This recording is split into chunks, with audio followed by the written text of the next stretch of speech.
उसगाव डोंगरीत फुलले चिमुकल्यांचे फुलबाग, बालमजूर आदिवासी मुलींच्या वसतिगृहाचा शुभारंभ। हजारो कष्टकरी आदिवासी बांधवांचे आश्रयस्थान असलेल्या आपल्या उसगाव डोंगरीत अर्थात श्रमजीवी संघटना विधायक संसद मुख्यालय असलेल्या पूज्य साने गुरुजी संकुलात फुलबाग वसतिगृहाचा शुभारंभ करण्यात आला। बालपण हरवलेल्या बालमजूर आदिवासी मुलींसाठी विवेक पंडित यांच्या संकल्पनेतून या वसतिगृहाचा मुलींना प्रवेश सुरू करण्यात आला आहे।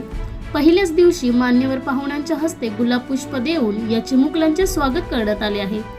ज्या चिमुकल्या कळ्यांचे शिकण्याचे, खेळण्या बागडण्याचे, उमलण्याचे वय होते, त्याच वयात कातकरी बांधवांच्या चिमुकल्यांचे बालपण कोळसा फोडण्यात, विटा वाहण्यात, बालमजुरीत व्यथित होत आहे।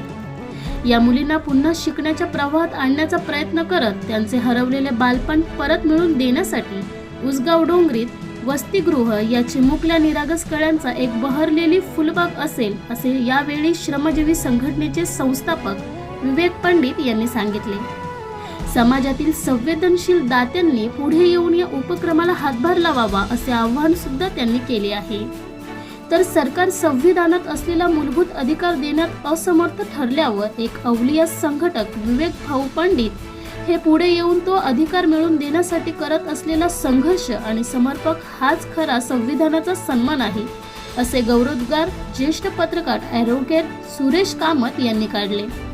यावेळी माननीय विवेक भाऊ पंडित, ज्येष्ठ पत्रकार संपादक ॲडव्होकेट सुरेश कामत, शीतल मेडिकेअरचे मालक देवेंद्र पंड्या, ज्येष्ठ समाजसेवक पुष्प जैन, खोसला इंडस्ट्रीचे मालक सूरज खोसला, श्रमजीवी संघटनेचे अध्यक्ष रामभाऊ वारणा, कार्याध्यक्षा ॲडव्होकेट स्नेहा दुबे पंडित, सरचिटणीस विजय जाधव, बाळाराम भोईर, सुरेश रेंजळ, प्रमोद पवार, सुनील लोणे, गिरीश धामणकर इत्यादी उपस्थित होते।